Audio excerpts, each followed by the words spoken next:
ब्रह्मा की ओर श्री हनुमान जी महाराज, जाम्बवंत जी, अंगद जी, नल, नील, सठ, निसठ, द्विविद, मयंद, ये मुख्य वानरगण चले हैं।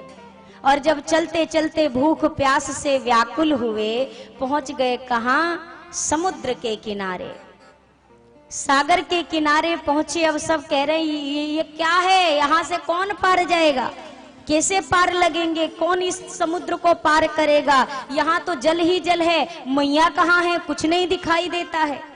अंगद जी ने कहा अगर उस पार तो अब जा नहीं सकते हैं, क्योंकि समुद्र है, वहां कोई रास्ता ही नहीं है, मैया का पता नहीं है। पीछे जाएंगे तो सुग्रीव जी के द्वारा मारे जाएंगे, तो अब ना आगे जाएंगे ना पीछे जाएंगे, यहीं बैठ के अपने प्राणों को त्याग देंगे। तब तक आवाज आई संपाति जी की। संपाति जी कौन है? जटायु जी के बड़े भाई। संपाति जी ने कहा आज तो ब्रह्मा जी ने बड़ा सुंदर भोजन दिया है, आज इन बंदरों को खा खा के अपनी भूख मिटाऊंगा, बड़ा आनंद आएगा। तब तक अंगद जी बोल पड़े, बताओ। एक गिद्धराज थे जटायु जी, जो राम कार्य के लिए अपने देह को त्याग गए, और एक गिद्ध हैं ये, हम राम जी का काम करने आए और ये हमें खाने की बात करते हैं। जैसे ही संपाति ने जटायु जी का नाम सुना, संपाति जी ने कहा जटायु, वो तो मेरा भाई था, क्या हुआ जटायु जी को, कहाँ है, पूरी बात बताओ। अब वानरों ने पूरी चर्चा सुनाई कि जटायु जी के किस प्रकार से पंख कटे और जटायु जी ने प्रभु के कार्य के लिए अपना देह त्याग दिया।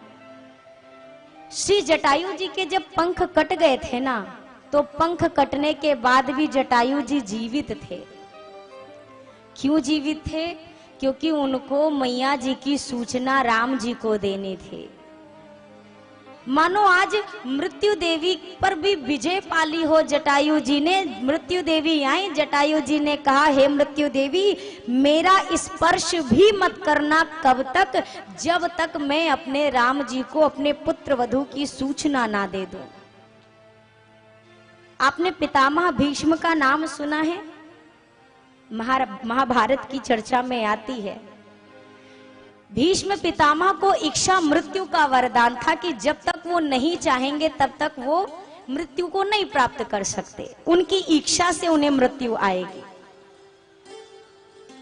भीष्म पितामह महाभारत के युद्ध में बाणों की शैया पर लेटे थे ना। गंगा पुत्र हैं और कहा जाता है बहुत बड़े धर्मात्मा। पितामह भीष्म इतने बड़े धर्मात्मा होने के बाद भी, गंगा पुत्र होने के बाद भी भीष्म पितामह को क्या मिला? बाणों की शैया मिली। और जटायु जी महाराज एक पक्षी हैं, फिर भी उनको क्या मिला? ठाकुर जी की गोद मिली। क्यों मिली? क्योंकि कितना भी हो, लेकिन भीष्म पितामह ने जानते हुए भी अधर्म का साथ दिया था और जटायु जी ने धर्म की राह चुनी। इसीलिए पक्षी होकर भी जटायु जी ठाकुर जी की गोद में अपना देह छोड़ते हैं। और उतने बड़े गंगा पुत्र का गौरव जिनको मिला, वो पितामह भीष्म जी बाणों की शैया पर अपने प्राण छोड़ते हैं। एक दर्शन और करिएगा, वहां पर भीष्म पितामह बाणों की शैया पर लेटे थे। कन्हैया मुस्कुरा रहे हैं, भीष्म पितामह रो रहे हैं। और यहाँ दर्शन करिए, ठाकुर जी के गोद की शैया पे जटायु जी लेटे हुए हैं, जटायु जी मुस्कुरा रहे हैं और ठाकुर जी रो रहे हैं। ये दोनों के जीवन दर्शन का भेद है। धर्म और अधर्म की राह में कितना फर्क है, आप इन दो प्रसंगों से देख सकते हैं और सीख सकते हैं। संपाति ने जब जटायु जी के विषय में सुना, तर्पण किया और अब कहने लगे संपाति जी, वानरों ने कहा हमारी कुछ सहायता तो करिए।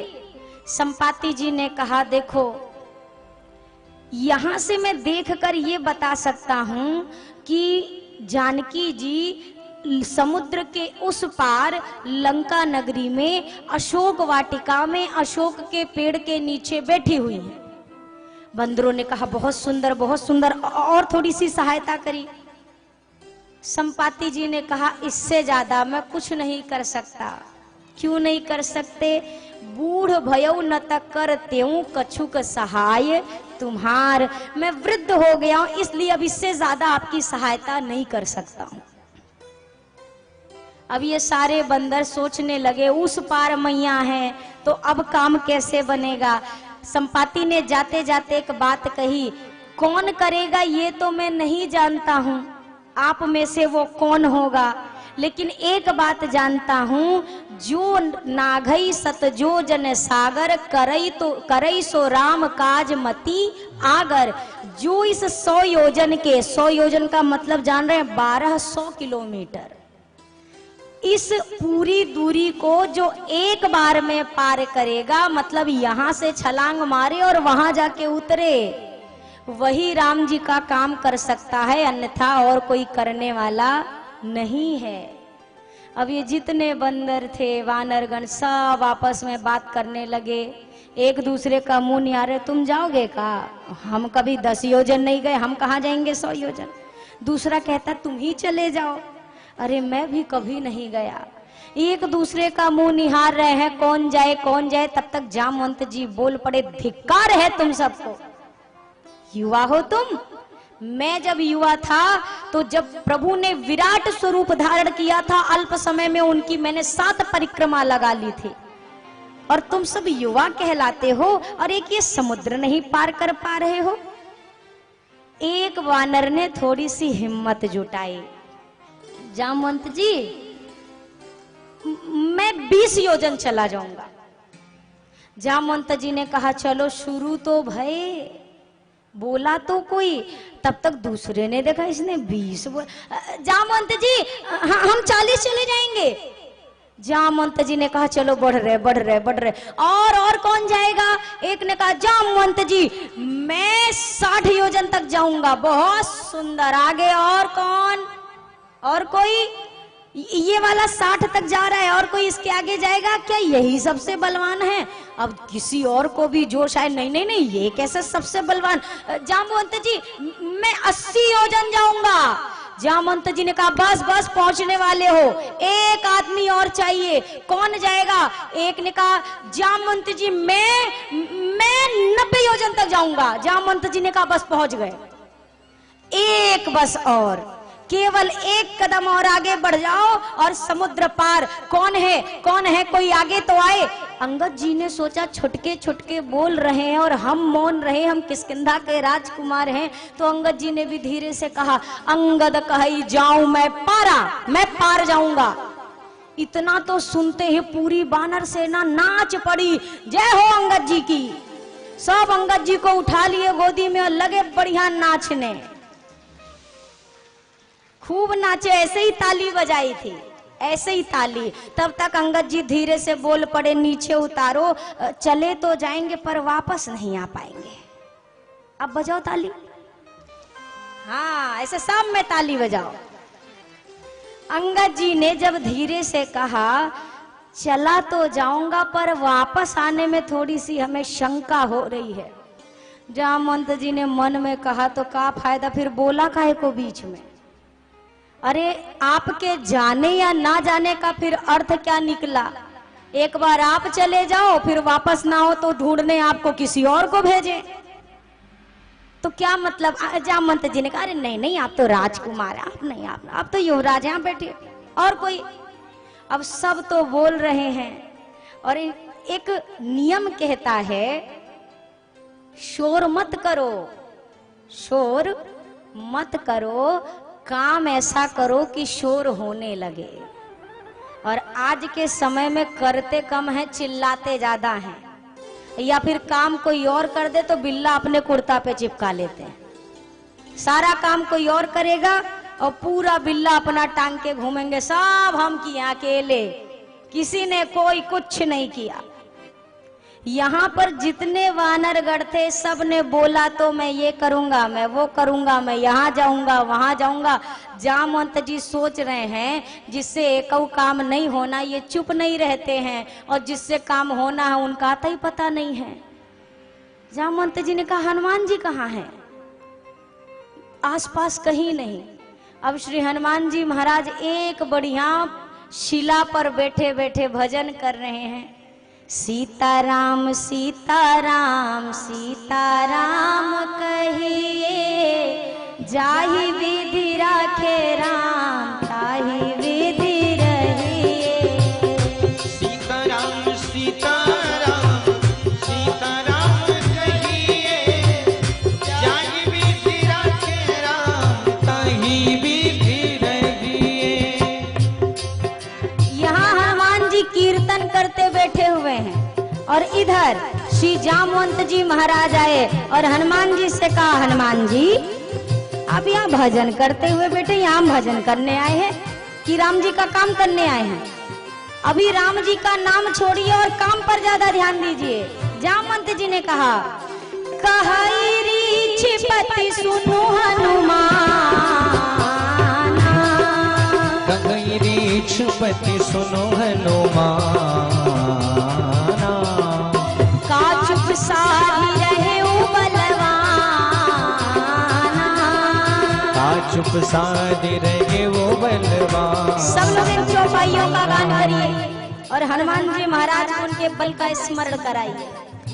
पवन तनया बल पवन समाना, पवन तनय बल पवन समाना, बुद्धि विवेक विज्ञान निधाना, बुद्धि विवेक विज्ञान निधाना।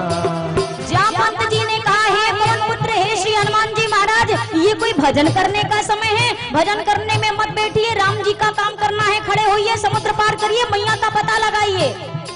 आप पवन की संतान हैं, पवन के समान वेग को धारण करने की क्षमता है आप में। इतना कुछ बोल डाला और हनुमान जी महाराज, राम सिया राम जय जय राम, राम सिया राम जय जय राम, राम सिया राम जय जय राम, राम सिया राम कीर्तन करिए। राम सिया राम जय जय राम, राम सिया राम जय जय राम, राम सिया राम जय जय राम, राम सिया राम जय जय राम, राम सिया राम जय जय राम, राम सिया राम जय जय राम। बोलो राम सिया राम जय जय राम, जी राम सिया राम जय जय राम। जामवंत जी ने देखा कोई फर्क नहीं पड़ रहा है। जामवंत जी ने आगे कहा, हे हनुमान जी, अरे कवन सुकाज कठिन जग माही, कवन सो काज कठिन जग माही, जो नहीं होई तात तुम पाही, जो नहीं होए तात तुम पाही। हनुमान जी महाराज, संसार का ऐसा कौन सा कार्य है जो आप नहीं कर सकते? अरे संसार के दुर्लभ और दुर्गम से दुर्गम कार्य को करने की क्षमता है वीर बजरंगबली आपके हाथ में है। दुर्गम काज जगर के जेते, सुगम अनुग्रह तुम्हारे देते। अरे आप जागिए, यूं ध्यान में ना बैठे रहिए। संसार का कोई भी कार्य श्री हनुमान जी महाराज आपके लिए कठिन नहीं है। हनुमान जी महाराज, राम सिया राम जय जय राम, राम सिया राम जय जय राम, राम सिया राम जय जय राम, राम सिया राम जय जय राम, राम सिया राम जय जय राम, राम सिया राम जय जय राम, राम सिया राम जय जय राम, राम सिया राम जय जय राम, राम सिया राम जय जय राम, राम सिया राम जय जय राम, राम सिया राम जय जय राम, जी राम सिया राम जय जय राम। हनुमान जी महाराज जी तो जग जाएंगे जामवंत जामवंत जी की बात सुन के आप कब जगोगे? पहले आपको जगने की जरूरत है। हनुमान जी तो हमारे जगह जगाए हैं, पहले आप जागो और अच्छे से कीर्तन करिए। राम सिया राम जय जय राम। राम सिया राम जय जय राम। जामवंत जी ने इतना कुछ बोल डाला पर हनुमान जी पर इन सारी प्रशंसाओं का कोई भी असर नहीं। हनुमान जी प्रभु के नाम में मगन। अब जामवंत जी समझ गए ये इनका नाम करने से उठने वाले नहीं है, ये कैसे उठेंगे? जामवंत जी ने कहा, हे पवन पुत्र, अरे राम काज लगी तब अवतारा। राम काज लगी तब अवतारा। ये सुनते ही भयउ पर्वतारा।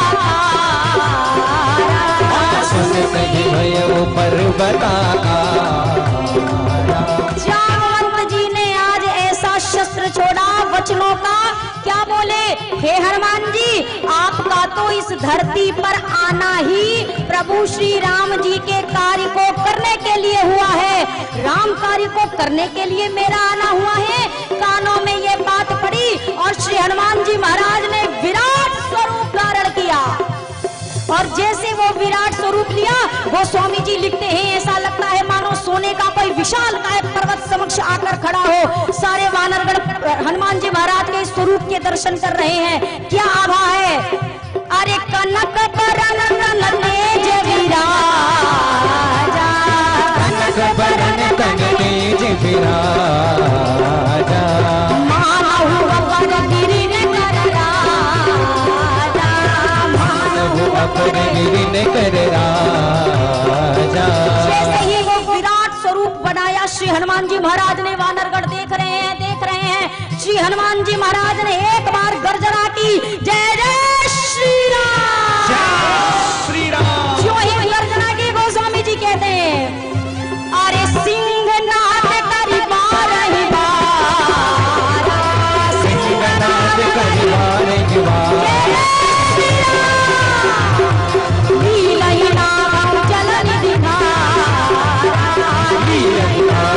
चलनी दिखारा। सहित सहाय राम नहीं मारी। सहित सहाय राम नहीं मारी। अरे आना हुई हाथी कूट उमारी। आना हुई हाथी कूट उमारी। हनुमान जी महाराज ने कहा, बताइए मुझे क्या करना है? हे जामवंत जी, आप कहिए तो खेल ही खेल में समुद्र को पार कर जाऊं। जामवंत जी ने कहा, और आगे? हनुमान जी महाराज ने कहा, कहिए तो जाकर रावण को उसके खानदान के सहित समाप्त करके मैया को लेके आऊं, या फिर कहिए तो पूरी लंका नगरी को त्रिकूट पर्वत के सहित यहाँ उखाड़ के लाकर खड़ा कर दूं। जामवंत जी से अंत में हनुमान जी महाराज ने कहा, ये सब कर सकता हूं, लेकिन आज अरे जामवंत में पूछूं तो ही। जामवंत में पूछूं तो उचित सिखावन दीजिए मोहि। उचित सिखावन दीजिए मोहि। इतना करहु तात तुम जाई। इतना करहु तात तुम जाई। हासी नहीं देखी कहु सुधियाई। हासी नहीं देखी कहु सुधियाई। हासी नहीं देखी कहु सुधियाई। बोलिए श्री हनुमान जी महाराज की। श्री हनुमान जी महाराज ने विराट स्वरूप लेकर जो दर्शन कराया और जो बातें कही, हनुमान जी ने वो सब बताया जो प्रभु कृपा से वो कर सकते हैं। समुद्र पार भी कर सकता हूं, रावण को मार भी सकता हूं। जामवंत जी ने कहा, आप रावण को मार देंगे तो फिर भगवान इतनी दूर तक आए हैं, उसका क्या? अच्छा, तो राघव जी अगर अपने हाथों से उसे मुक्ति देंगे तो मैं एक काम करता हूँ जामवंत जी, पूरी लंका पर्वत को उस पार से इस पार ले आता हूँ, पूरी लंका नगरी। जामवंत जी ने कहा, महाराज राक्षसन को वाई पार रहने दो, काहे को यहाँ की मुसीबत बढ़ाओगे? इसमें से कुछ नहीं करना है।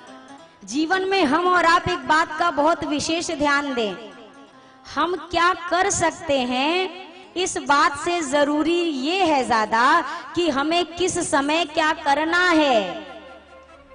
अगर आपकी क्षमता है अपने पिताजी को कोल्ड ड्रिंक पिलाने की, बहुत अच्छी बात है, लेकिन अगर पिताजी को पानी की जरूरत है तो फिर आपको उस समय कोल्ड ड्रिंक देने की आवश्यकता। आप ये कह रहे पिताजी कैसी हल्की बात करते हो, मैं तो कोल्ड ड्रिंक खरीद सकता हूँ, आप पानी के पीछे परेशान हो। अरे अगर उन्हें प्यास लगी है तो पानी प्यास बुझाएगी। हम क्या कर सकते हैं ये महत्वपूर्ण नहीं है, कब क्या करना है ये महत्वपूर्ण है। जिस समय जो मन किया वही कर गए, इसीलिए कार्य असफल होते हैं। श्री हनुमान जी महाराज का एक जीवन दर्शन यहाँ करिए। हनुमान जी क्या है, ज्ञानी नामा ग्रगण्यम है। इसके बाद भी जब समक्ष अपने से श्रेष्ठ को देखा, यानी श्री जाम्बवंत जी को, हनुमान जी ने पूछा है, हे जाम्बवंत जी, जाम्बवंत मैं पूछूं तो ही उचित सिखावन दीजिए मोही। आप मुझे उचित शिक्षा दीजिए कि मैं क्या करूं, मैं आपसे पूछ रहा हूं। और आज के समाज की सबसे बड़ी विपत्ति यही है कि कोई पूछना नहीं चाहता है अपने से बड़े से। हम बच्चों का जो मन आया वो कर गए, और करने के बाद बाबूजी से बताते हैं ये कर दिया है, तो बाबूजी भी सोचते हैं तो अब बता के क्या कर रहे हो, जब कर चुके। हमें आपको अक्सर जीवन में लगता है हमारी पढ़ाई अलग है, हमारी एजुकेशन सिस्टम पूरी अलग है, तो हमें अपने माँ बाप से ज्यादा पता होगा। ये ठीक बात, चलो आपने सोचा, पर एक बात ये भी समझिए, हमारा आपका किताबी ज्ञान है और हमारे माता पिता, दादा दादी, परदादा परदादी का अनुभव का ज्ञान है। और जीवन में जो अनुभव होता है वो ज्यादा काम आता है। किताब वाली चीज तो एक बार कम पड़ जाएगी, पर अनुभव का ज्ञान कभी कम पड़ने वाला नहीं है। अपने से बड़ों से सलाह लेने की आदत बनाइए। ये जो बात बात पे कह देता हमें सब पता है, पता तो तुम्हें बाद में चलता है जब सब चौपट हो जाता है। अच्छा, क्या खाने से अक्ल आती है, दिमाग क्या खाने से बढ़ता है? बादाम। कौन कौन बोल रहा है बादाम? अभी बादाम बोला तो हाथ भी उतने ही, मतलब पूरे गट्स के साथ खड़ा करिए। हाँ, हम बादाम बोल रहे हैं। बादाम खाने से अक्ल आती है ना? ठीक है, रोज 4 किलो बादाम खाओ वो, और एक बार ठोकर खाओ वो, देखना ज्यादा अकल किससे आती है। ठोकर बादाम खाने से 6 महीने बाद अकल आती है, और ठोकर आने से 6 सेकंड में अकल आती है। तो जीवन में कभी कभी ठोकर भी जरूरी है। और ठोकर लगती क्यों है? जब भी जीवन में बड़ों के कहे के विपरीत कार्य करते हैं तो ठोकर लगती है, अवश्य लगेगी। मैं आपको एक घटना सुनाऊं, कुछ तो आप पुराने हो तो याद होगा, याद है तो दोबारा सुन लेना, जो नए हैं वो पहली बार सुन लेंगे। 4-5 युवक ट्रेन में सफर कर रहे थे। अब 4-5 थे और उसी बोगी में एक वृद्ध बैठे हुए थे, एक बुजुर्ग व्यक्ति। ये 4-5 युवक आपस में बैठ के हंसी मजाक कर रहे। तब तक ट्रेन चल पड़ी। एक ने कहा, सुनो, मैंने सुना है ना कि ट्रेन की जंजीर खींचने में, चेन पुलिंग करने में बड़ा मजा आता है। मैंने जीवन में कभी ट्रेन की चेन नहीं खींची, एक बार मेरा मन है, कहो तो खींच लो। दूसरे वाले ने कहा कि अरे अगर पता चल गया ना तो फाइन भरना पड़ेगा, जुर्माना लग जाएगा, बेवजह से चेन नहीं खींच सकते हैं ट्रेन की, और आप भी मत खींचना, कोई मजा नहीं आता है। उसने कहा नहीं नहीं, अच्छा ऐसा करते हैं, मन मेरा बहुत है, एक काम करते हैं, अगर फाइन भरना पड़ा तो सब लोग ऐसा करते 200-200 रुपए दो। अब 5 जन थे, 200-200 किया तो 1000 रुपया इकट्ठा हो गया। 1 ही हजार होगा ना, 5 जन में 1000, 200। हाँ, अब वो 1000 जो इकट्ठा हुआ, एक युवक की जेब में वो 1000 रख दिया। तब तक उस युवक ने कहा, सुनो, मेरे पास एक मेरा दिमाग काम कर रहा है। क्या काम कर रहा है? हम चेन भी खींचेंगे और हमें फाइन भी नहीं भरनी पड़ेगी। क्यों नहीं भरनी पड़ेगी? क्योंकि चेन हम खींचेंगे और चेन खींचने का इल्जाम ये जो बाबा जी बैठे हैं ना, इनके ऊपर लगा देंगे। हम है 5, ये हैं अकेले, इनकी कौन सुनेगा? बोल देंगे बाबा ने खींची है। अच्छा, बाबा जी ने जब ये सुना, बाबा भी मन ही मन सोच रहे, अरे नालायको, हमने तुम्हारा क्या बिगाड़ा है जो हमें ये सब में लपेट रहे हो, पर बोले नहीं। अच्छा, इन्होंने चेन खींची, तब तक जांच शुरू हुई, क्यों खींची, किसने खींची। पांचों ने एक स्वर में कह दिया, इसने खींची। अब बाबा बेचारे अकेले, बाबा ने कहा ना बोलने से तो कुछ होगा नहीं। बाबा से जब कहा, क्या बाबा इस उम्र में भी ऐसी चीजें करते हो, बताओ ये कोई खेलने की चीज है, तुमने चेन खींच दी, क्यों खींची। बाबा को विधाता ने सद्बुद्धि दे दी। बाबा जी ने कहा, मालिक हाँ, हम ही ने खींची। अब खींचते नहीं तो क्या करते, जब विपदा आन पड़े, इसी के लिए तो आप लोगों ने इसको लगाया है। पुलिस वालों ने कहा, हाँ सही बात है, लगाया तो विपत्ति के लिए ही है, आप पे कौन सी विपत्ति आ गई। अरे सरकार पूछो नहीं, बड़ी भारी समस्या आई, मालिक हाथ जोड़ के कह रहे हैं तभी हमने चेन खींचा, नहीं हम भी बहुत अच्छे नागरिक हैं देश के, हम खींचते नहीं। पुलिस वालों ने कहा, तो क्या हो गया, क्यों खींची थी, क्या बात है। बुजुर्ग ने कहा, मालिक कितना पेट पे काटी मार मार के 1000 रुपया इकट्ठा किया था, नालायकों ने छीन लिया, सब इनके पास है। अब ये 5 के 5 दंग, ये तो हमने सपने में भी ना सोची थी कि ऐसा भी कुछ हो सकता है। ये 5 नहीं सर, नो सर, हमने नहीं लिया सर। बुजुर्ग का, मालिक कसम खा के कह रहे हो, सफेद के वाले की आगे वाले जेब में देखो। और जो पहला वाला खाना तलाशा गया तो 1000 निकले, और बुजुर्ग ने बता भी दिया था सारे 200 के नोट है। दिमाग काम आया, बाबा जी तो बच गए, बेटा जी फंस गए। और जब इनको ले जाने लगी तो अब बाबा जी बढ़िया विंडो सीट पे तो बैठे थे, खिड़की वाले पे सफेद सफेद बाबा जी की दाढ़ी। बाबा ने दाढ़ी पे हाथ फेरा और कहा, बेटा इसको धूप में ना सफेद किया है, अनुभव है, हमें पता था कहां से कहां तक जा सकते हो।